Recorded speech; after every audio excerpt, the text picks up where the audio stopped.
નમસ્કાર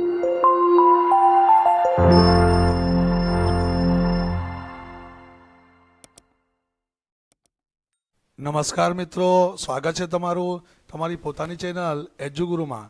વિદ્યાર્થી મિત્રો, ધોરણ 10 વિષય ગણિત એની આગામી 1 માર્ચે જે બોર્ડ પરીક્ષા લેવાની છે એના માટે ગુજરાત માધ્યમિક અને ઉચ્ચતર માધ્યમિક શિક્ષણ બોર્ડ દ્વારા બહાર પાડેલ ગણિત બેઝિકના ખૂબ જ અગત્યના પ્રશ્નપત્રનું પેપર સોલ્યુશન જોઈએ। તો મિત્રો શરૂ કરીએ આપણે વિભાગ એ થી। એમાં સાચો વિકલ્પ પસંદ કરીને આપણે જવાબ લખવાનો છે। એમાં દ્વિચલ સુરેખ સમીકરણ યુગ્મમાં a1/a2 બરાબર b1/b2 બરાબર c1/c2 હોય તો તેનું આલેખાત્મક સ્વરૂપ ખાલી જગ્યા થાય। આનો સાચો જવાબ છે સંપાતી રેખાઓ। ત્યારબાદ પ્રશ્ન નંબર 2, દ્વિઘાત સમીકરણનો ઉકેલ શોધવાનું દ્વિઘાત સૂત્ર તરીકે ઓળખાતું સૂત્ર એ ખાલી જગ્યા નામના ગણિતશાસ્ત્રીએ આપ્યું હતું। તો આનો સાચો જવાબ છે શ્રીધર આચાર્ય।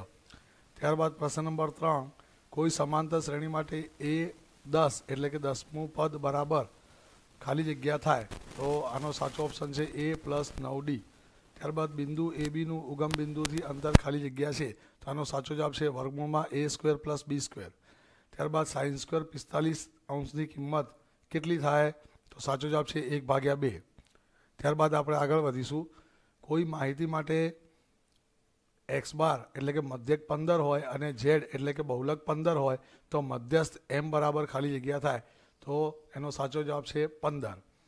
ત્યારબાદ ખાલી જગ્યા પૂરવાની છે। એમાં પ્રશ્ન નંબર 7, 3 + વર્ગમૂળમાં 16 એ ખાલી જગ્યા સંખ્યા છે તો અહીંયા 16નું વર્ગમૂળ નીકળી જશે 4 એટલે 3 + 4 એટલે 7 થાય અને 7 એ સમય સંખ્યા છે એટલે તમારો સાચો જવાબ છે સમય। ત્યારબાદ પ્રશ્ન નંબર 8, દ્વિઘાત બહુપદી ax² + bx + c બરાબર 0 જ્યાં a is not equal to 0ના શૂન્યો આલ્ફા અને બીટા હોય તો આલ્ફા ગુણ્યા બીટા એટલે કે શૂન્યનો ગુણાકાર ખાલી જગ્યા થાય તો શૂન્યનો ગુણાકાર શોધવાનું સૂત્ર છે c/a। ત્યારબાદ સમતોલ પાસા પર અંક 4 આવવાની સંભાવના ખાલી જગ્યા છે તો એનો જવાબ છે 1/6। ત્યારબાદ જેમ જેમ થીટાનું મૂલ્ય વધે તેમ તેમ સાઇન થીટાનું મૂલ્ય ખાલી જગ્યા થાય તો જવાબ આવે વધે। ત્યારબાદ વર્તુળનો સ્પર્શક એ વર્તુળને ખાલી જગ્યા બિંદુમાં સ્પર્શે છે તો વર્તુળનો સ્પર્શક એ વર્તુળને એક જ બિંદુમાં સ્પર્શે। ત્યારબાદ નીચે આપેલા આવૃત્તિ વિતરણનો બહુલકીય વર્ગ જણાવો તો બહુલકીય વર્ગ શોધવા માટે આવૃત્તિના ખાનામાં સૌથી મોટા આવૃત્તિ 16 છે અને 16ની ઉપર જે વર્ગ આવે એ બહુલકીય વર્ગ થાય એટલે જવાબ આવે 30 થી 40। ત્યારબાદ નીચેના વિધાનો ખરા છે ખોટા તે જણાવવાનું છે।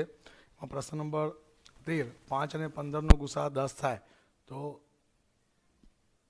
આ વિધાન ખોટું છે। ત્યારબાદ આપેલ આલેખમાં y બરાબર pxના શૂન્યોની સંખ્યા કેટલી છે તો અહીંયા આલેખ એ x અક્ષને જેટલા બિંદુમાં છેદે એટલા શૂન્યો થાય તો અહીંયા આલેખ 1, 2 અને 3 બિંદુમાં છેદે છે એટલે શૂન્યોની સંખ્યા 3 થાય।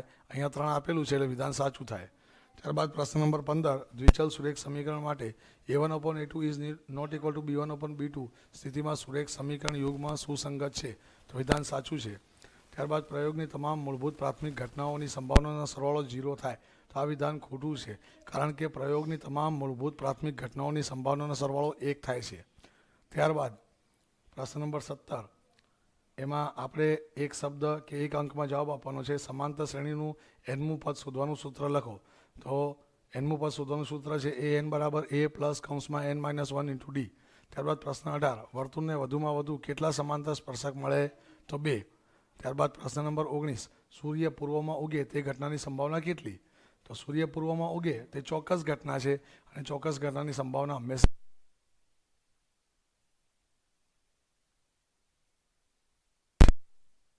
અર્ધગોલકનું કુલ પૃષ્ઠફળ શોધવાનું સૂત્ર તો 3πr² 10 રૂપિયાના સિક્કાનું ઘનફળ।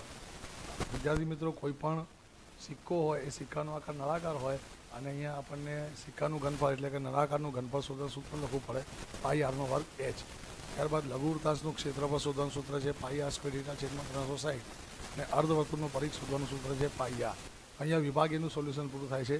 ત્યારબાદ વિભાગ બીમાં તમને કુલ 13 પ્રશ્નો આપેલા હશે એ 13માં તમારે કોઈ પણ 9 પ્રશ્નોના જવાબ લખવાના છે તો વિદ્યાર્થી મિત્રો સ્ક્રીનશોટ પાડતા રહેજો। આ તમામે તમામ પ્રશ્નો એ 1 તારીખે શનિવારે જે ગણિત બેઝિકની પરીક્ષા લેવાની છે એના માટે મોસ્ટ IMP પ્રશ્નો છે। નેક્સ્ટ વિડીયોમાં આપણે વિભાગ બીનું સોલ્યુશન એ ટૂંક સમયમાં જ મૂકવાના છીએ. આ તમામે તમામ દાખલા તમારે ગણી લેવાના છે. મોસ્ટ આઈએમપી દાખલા છે. ત્યારબાદ વિભાગ સી, એમાં તમને 9 પ્રશ્નો આપેલા હશે. એ 9માંથી તમારે કોઈ પણ 6 પ્રશ્નોના જવાબ આપવાના છે. મિત્રો સ્ક્રીનશોટ પાડતા રહેજો અને આ તમામ પ્રશ્નો તૈયાર કરી લેજો. ત્યારબાદ વિભાગ ડી, વિભાગ ડીમાં તમને કુલ 8 પ્રશ્નો આપેલા હશે. 8માંથી તમારે કોઈ પણ 5 પ્રશ્નોના જવાબ આપવાના છે. એમાં સમપ્રમાણતાનું મૂળભૂત પ્રમેય એ ખાસ તૈયાર કરજો વિદ્યાર્થી મિત્રો. અને સમપ્રમાણતાનો મૂળભૂત પ્રમેયનું પ્રતિપ્રમેય પણ તૈયાર કરી લેજો. આ બેમાંથી કોઈ પણ એક પ્રમેય 100% પૂછાશે. ત્યારબાદ વિભાગ ડીમાં મધ્યક જે ચેપ્ટર છે આંકડાશાસ્ત્ર, એમાંથી 2 દાખલા પૂછાશે, એટલે એ ચેપ્ટર તૈયાર કરી લેવાનું. અને તમારે છેલ્લું ચેપ્ટર સંભાવના એ પણ તૈયાર કરી લેવાનું. એટલે તમારે વિભાગ ડીના 20 માર્ક પાકા થઈ જાય. કેમ કે આંકડાશાસ્ત્ર ચેપ્ટરમાંથી 2 દાખલા પૂછાય છે અને સંભાવના ચેપ્ટર એમાંથી 2 દાખલા પૂછાય છે. 2 અને 2 4 અને 1 પ્રમેય એમ કહીને 5 પ્રશ્નો તમે વિભાગ ડીમાં લખો એટલે તમારા 20માંથી 20 પાકા. તો વિદ્યાર્થી મિત્રો, વિડીયોને લાઇક કરો, વધુમાં વધુ શેર કરો અને જો ચેનલ ઉપર નવા હો તો ચેનલને સબસ્ક્રાઈબ કરો. ફરી મળીશું નેક્સ્ટ વિડીયોમાં. Wish you all the best.